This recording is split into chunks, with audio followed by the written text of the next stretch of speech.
everyone, and welcome back to the Musings of the Shakespearean Shrew. I am your Shakespearean Shrew, Karen Feiner, professor from the University of Oklahoma and lover of all things bard. This podcast is going to be a decorum-be-damned entrance into understanding Shakespeare's stages, for there are many, and the players on it. We are back at the Mermaid Tavern with Dillon Rasberry, director, actor, and teacher at Edmund North. So, welcome, Dillon. We're so excited to have you. And this is your second time directing as you get ready to direct, well, as you're already directing. Yeah, we're in the room, yeah. Macbeth, and getting ready to hit the stage with that on August 1st, right? Yeah. Excellent. So, I have heard some things about Macbeth. It is now known informally as Cowboy Macbeth. Yeah, that's the term we've lovingly put on it. Yeah, well, we started talking about it about 6 months ago, and I say we, me and my dear friends Bell and Justin all started collaborating on this production of Macbeth, and then talk of this Western concept came in, and we took that to the company, and the company bought into it really hard, and then we added more people onto it, and it just kept developing, and now we're in this room, and it's Macbeth, but it's a Western, and it's reading as a Western. Like truly, I was sitting in the room yesterday watching it, and I was like, damn it, if this doesn't just like work. Like some of this, like hearing the old cat in the adage when Lady Macbeth says that line in a Western accent, like it all just works. The musicality of Shakespeare's language works with the Southern drawl. All the pieces are falling together, and it's really been amazing to watch. I am so excited. I was talking to Tyler about this, and I was just like, I can't decide if I'm excited or terrified or both at the All of the same above. time. All of the above. Yeah. When Justin in his in the little outtake you all did, and he was like, it's like a rodeo, and I was like, okay, wait, let's go. Yes, absolutely. Yeah, it's very fast paced. It's a Macbeth like you've never seen before. I mean, it's so fun to watch. So what made you all decide the Wild West of Macbeth? Yeah, well, we were looking at just the text itself, and if you've read Macbeth or you know anything about Macbeth, we're dealing with themes of corruption, betrayal, absolute power, and we began talking about those themes and how they fit perfectly into the context of a Western movie or a Western culture. And so we just started playing around with it, and then we started discussing the cycle of it. I mean, if we're all a part of this cycle of power and cycle of abuse, what can we do as one person to stop it? And then it just grew from there. And I mean, you see it with Macbeth as he's killing all these people because he's believed this one thing that this witch has told him, and he hasn't. It all works. It's pretty amazing to watch. So as we're talking about this, and we're talking about, a land run, this is something that is very apropos for Oklahoma. Are you born and raised in Oklahoma? Yeah. So again, I think that's so interesting because I was raised on the East Coast, and so it wasn't really as big a part of our You didn't have education. Land Run Day at your school? Okay, can we talk about Land Run Day? Because so my boyfriend's sister, Andrea, she was telling me about this, and she's talking about how this, young boy, Cole Boso, she got him to drag her wagon for her, and then she left him because he dumped the wagon over, and she was just like, see ya, and she just ran for her land. And I was laughing hysterically because I'm just imagining these little kids running. Is that a thing? Yes, is that still a thing? It's not even just like those little kids. We've done so much research on land run. Like that's what people did. Like it was this idea of like survival, and you have to do everything you can because people came here for these land runs, and if you didn't get land, then you're fucked. Like you don't have anything to grow crops on or farm or anything, and you can't contribute to society. So this idea of survival plays right into this Macbeth into the Western culture. And yes, I mean, it's not as big of a practice now, I think, for like cultural reasons, like land run days don't happen often, but yeah, I mean, I had a land run day at my elementary school, and we all dressed up in our little prairie costumes and went out on the playground, and yeah, we stuck down our flag. Yeah, we were boomers. So one of the names that I was playing with for this one was Sooner Shakespeare. Okay, yes. Perfect. And I was just like, there might be problems with this one.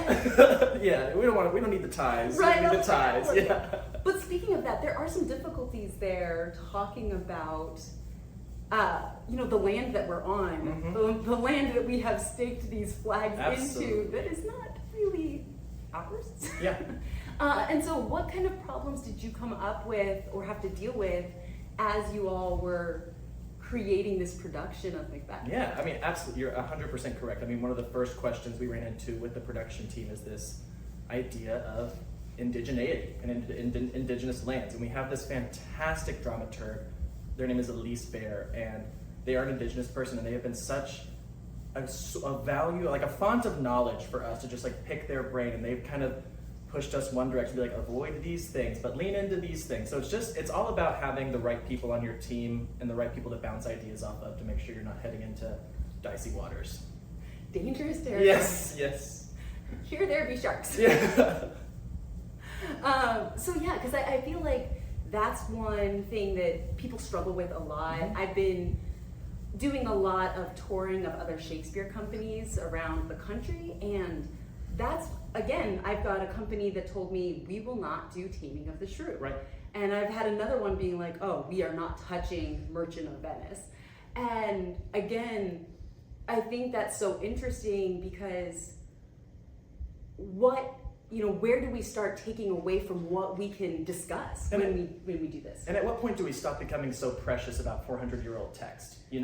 Like this was written so long ago, and I mean, not to excuse any of the terrible things that are sometimes found in Shakespeare's works, but if you recontextualize them, as we've done with Macbeth, I mean, we've changed certain words to fit a Western setting that help tell the story. So I think if we stop being so precious about Shakespeare's texts, he wouldn't want us to be so precious about them first and foremost. If we just look at them in a recontextualized fashion and change words here and there to help fit into this 21st century society, he still has a place and it's still relevant to us if we can just stop being so fancy with him.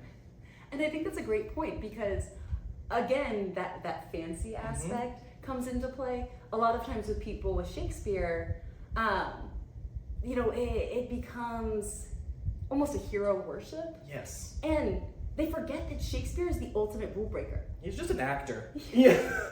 And he messed with things, he created words. He was just like, this kind of rhymes, but I'm just gonna change it up a little bit. I'm gonna take out a letter to fit meter, and you're just gonna say it the same way. It's things like that. And even the actors on stage are like, okay, like right. this is what we're doing. Cool. Thanks. Yeah. And I think people forget that he was a rule breaker. Yeah. And so a lot of, especially in Macbeth, we have a lot of rule breaking. Yes. Yeah, lots of inconsistencies in verse. And we talked about that a lot at the table work. Like, there are several Macbeth monologues that don't fit the 10-syllable pattern. It's just, our executive producer and artistic director described it as Shakespeare giving you notes from beyond the grave. He always wants to write in iambic pentameter, so when he's not, what is that saying about that character's mental state? And I think it says so much about where Macbeth is and where you can track his mental state throughout the show. So yeah, it's been a lot of fun to play with Shakespeare breaking his own rules in his text. Yes. It's so annoying like that sometimes. It's just, yeah, you made these rules and now you're breaking them. Damn it, Shakespeare. Okay, so you came up with the Western. Was there anything else did you have any other ideas? Did we ever? This project started as so many different things. At first it was The Winter's Tale, with like a Mad Max Fury Road concept, and that's a whole other episode in and of itself, right? We don't even need to go down that path. And then it was like, maybe it's a drunk Shakespeare event, and then a bunch of questions came out of that, and then finally we were like, Cowboy Macbeth, and they were like, yes, let's go for it. Let's put it on the main stage. So yeah, it had a whole life before it even became Macbeth. So this is the Emerging Artists, I still want to say consortium. Emerging Artists Collective. Collective. It's another C, close. We'll take it. And so what is that for you? That's a very new thing, especially here at OKC Shakespearean Park. Yeah, it's brand new here at Oklahoma Shakespeare in the Park. And from what I can see in other theater companies, no other professional theater company is providing this sort of opportunity for young artists. So the idea is to create this space where Bachelor of Fine Arts candidates or recent graduates of Bachelor of Fine Arts programs from around the metro can come to Oklahoma Shakespeare and create Shakespeare that they want to see, these bold reimaginings, these recontextualizations, and have the support of a 40-year institution like Oklahoma Shakespeare. And I mean, financial backing, which I mean is what all artists need sometimes to create good art, unfortunately. Oklahoma Shakespeare is providing those opportunities to young artists in an effort to keep them here in Oklahoma, to keep our artistic community thriving. So take note, listeners. Yes. We need the financial backing, which means please come see our productions and donate whenever possible. Yes, yes. And just to mention, because we've been mentioning this, but this theater, like you said, is turning 40 years old, and we're doing a 40 for 40, right? So we're doing a fundraiser where we're celebrating the age of this institution and asking for our donors, our patrons, to donate $40 if you have it. Yeah. And if you don't have it, donate whatever you have because it'll still make a difference. So please do donate. The link is in the bio. I love the cue card. My own executive producer is jumping in. Thanks, Michelle.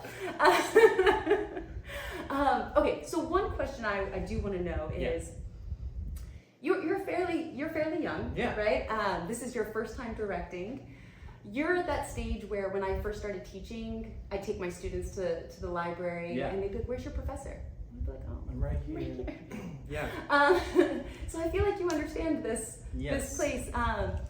And what are some of the obstacles that come with that, or some of the possibilities that come with that? I mean, what you just named one of the obstacles right there. It's just like looking young, and when you look young, you get treated like you're young sometimes. I mean, for better or for worse.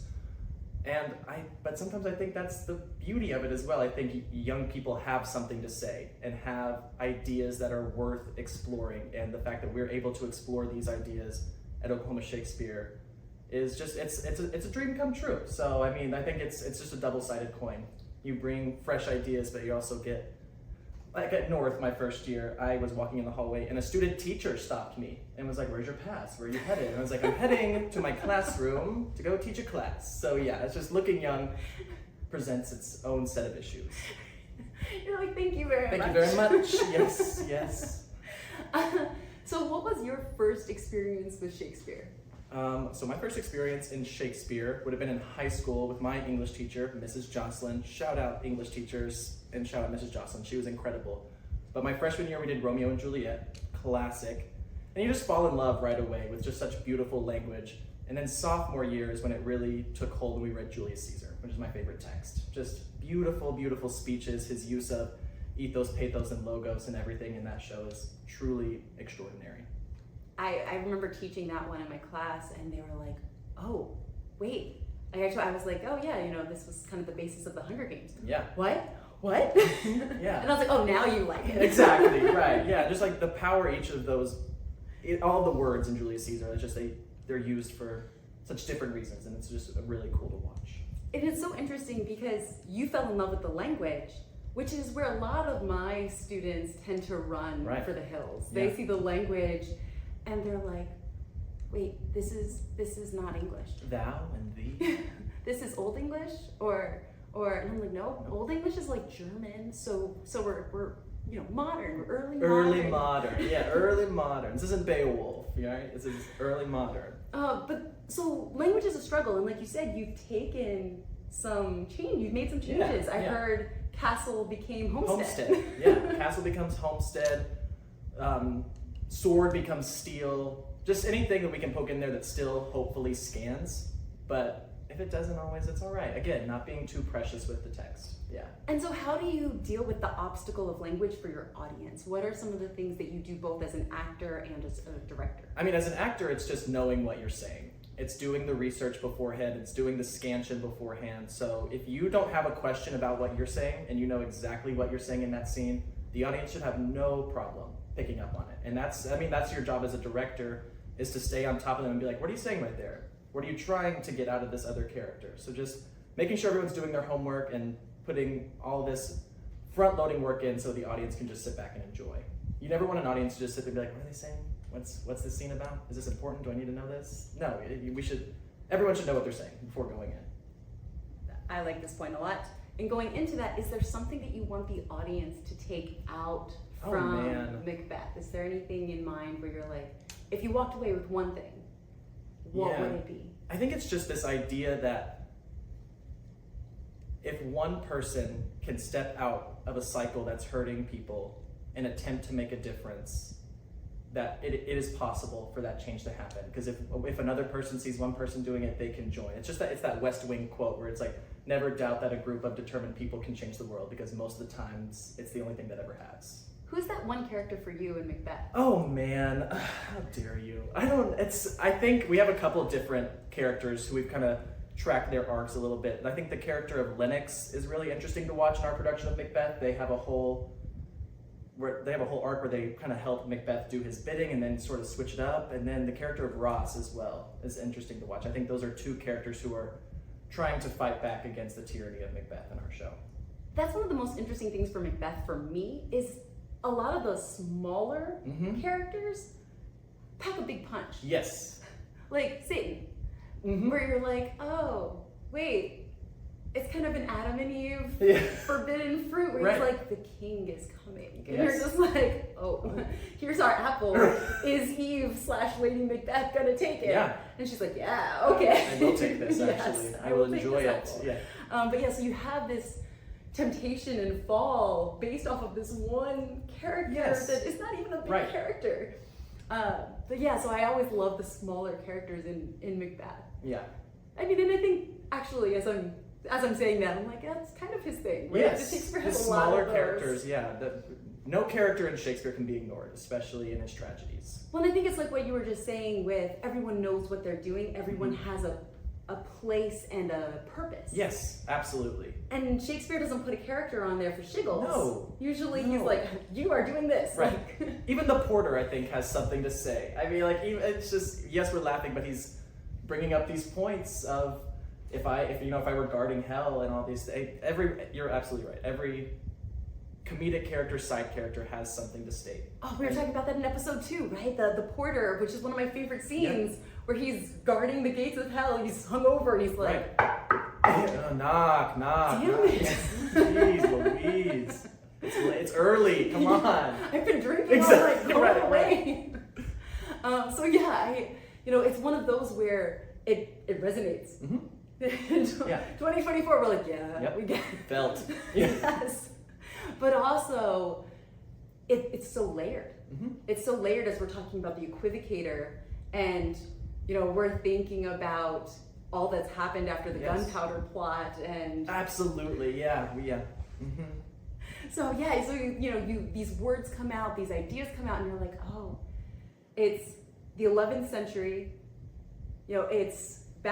Comes back into 1605 and 1606. We have a Scottish king on the throne. It's an interesting time for England as a country, and I think it's perfectly reflected in Macbeth, like everything that's going on. And then in Oklahoma, we're adding the Wild West into this. Like, let's go. Let's keep adding those layers. So it's so interesting because as those layers get added, I think it also adds layers to the language and to the characters themselves. Yes. As we look at each of these characters and who they are and what they do. Absolutely. So yeah, it's really interesting. And then, okay, so you've given us your favorite play. Yeah.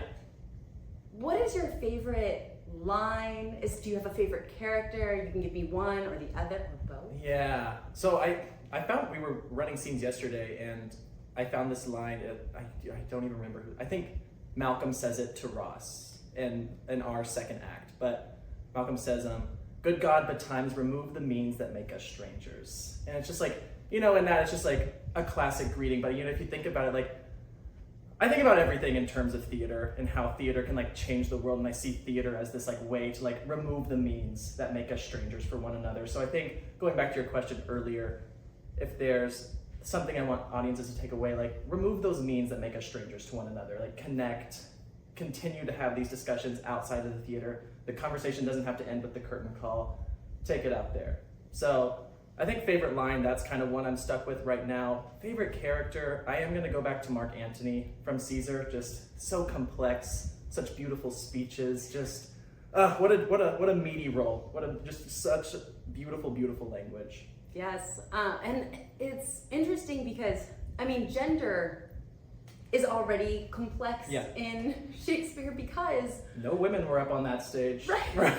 So every time there's a woman who is pretending to be a man, you're like, oh, it's a man who's dressed as a woman who's then pretending just to be a as man. a man, right?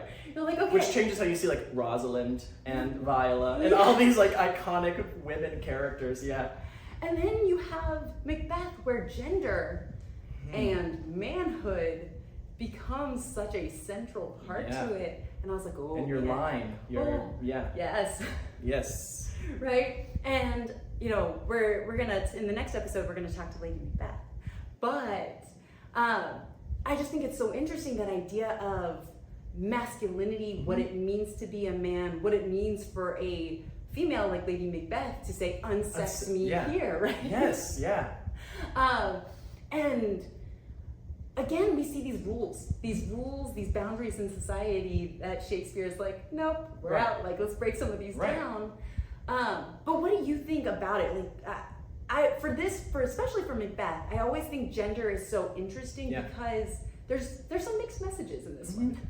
Well, it's also, I mean, I'm always thinking about it in the Western time set too. So like, I mean, that culture is so binary as well with male and female relationships. So yeah, it is very interesting to see this woman who, from all we know, like her husband's been away for so long, which is one of the first times we see her to be like, take every female aspect of me away to help me carry out this deed. And it's, Shakespeare always has like played around with this idea of gender. I think back to Much Ado About Nothing. One of Beatrice's lines is she mentions her soul, and it's like one of the first times a playwright mentioned a woman having a soul in Elizabethan times, which was so important. So I don't think Shakespeare's afraid to kind of throw gender roles out, and I think it's just even more clear here in Macbeth that he's not afraid to. He wasn't afraid then to take on those subjects, so we shouldn't be afraid now to sort of lean into them and play with them and talk about them. Talk about them, yeah. Like Macbeth, they tell him that his family is murdered, and they're like, don't cry about it, don't be sad, man up.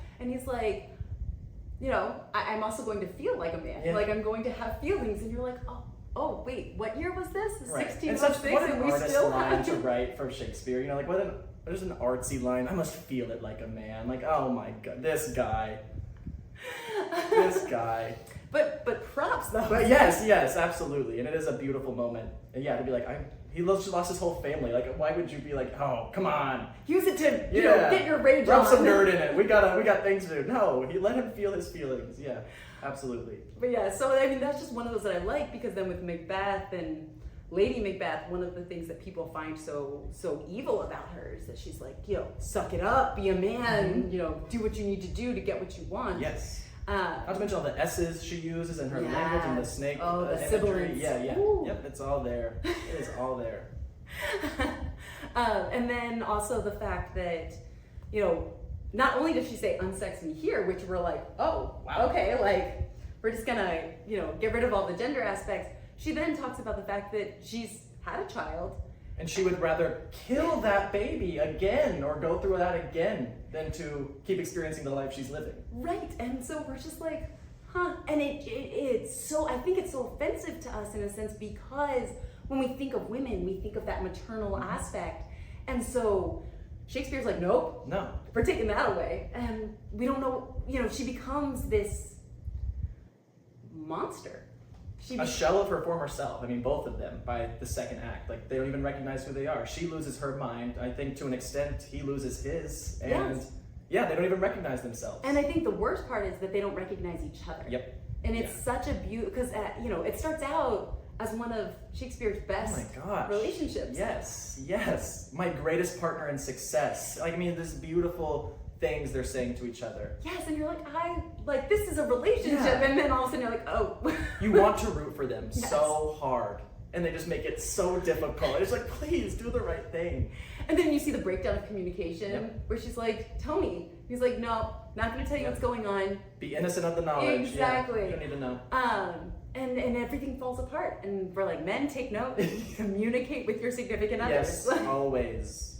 Especially if you're murdering people. Come on, keep it together. Let them know if you need help burying the bodies. Especially if you're murdering the king. Yeah, you gotta know. And those are the words of wisdom of today's podcast. Excellent. Okay, so like we talked about earlier, this is running, I think our preview is on the 31st of July. Yeah, preview is July 31st, and then we run the first 3 weekends of August, so the 1st to the 18th. Excellent. And so come get your tickets, come see the show, come start looking for some of the things, the equivocation, take a look for Satan, take a look for some of those smaller characters that maybe you wouldn't have noticed otherwise. And then of course, our amazing Macbeth and Lady Macbeth and that relationship that, you know, is beautiful and tragic. ugly. Yeah. All at the same time. So are there any other notes that you have for the listeners? Any other things? Come on. I mean, I would anticipate it. I would ask everyone to come earlier to the theater. We're going to have a pretty neat lobby display. The Cowboy and Western Heritage Museum are lending us lots of things from their archives to sort of help the audience build this world before we put them into it. So come early, grab a drink, see the lobby display, and then just come enjoy this Macbeth like you've never seen it before. Truly like you've never seen it before. That is going to be really fun. August 10th, I will actually be doing a panel with one of our friends from the Cowboy Heritage Museum. And so we're going to be, before the play, talking about the production. And then after the play, we will have a Q&A. So you can come. Yes, I'll be there for that too. I'm back for that. Yeah, so you'll come and you can ask Dillon questions. You can ask any of our other actors questions and, you know, get some of your answers filled. So, cut all those things, or just the silence. I just want to thank you all for listening. Again, I would love your feedback. What did you like? What are some things you disliked? What do you want to hear about next? I actually have we're going to be talking to a psychologist coming up in order to get some insights into both Macbeth, Lady Macbeth, Hamlet, because we've got a very fun-filled, packed fall coming for... Mind of Scorpions fall, you know, this brooding mindset. Yeah. I was like, oh man, we have a lot of psychoses to unpack here. I'm gonna need an expert. We were talking about it in promotional photos, like Macbeth gets the premonition from someone and acts right away. Yes. You know, whereas Hamlet gets it and for 5 acts can't make up his mind about what he wants. So two different takes to otherworldly things approaching you. I absolutely agree. So so please let me know. Please, give me some questions that you would like asked, and please subscribe. That way you'll get the email for the next episode. And just remember, all the world's a stage, and you too can be a shrew.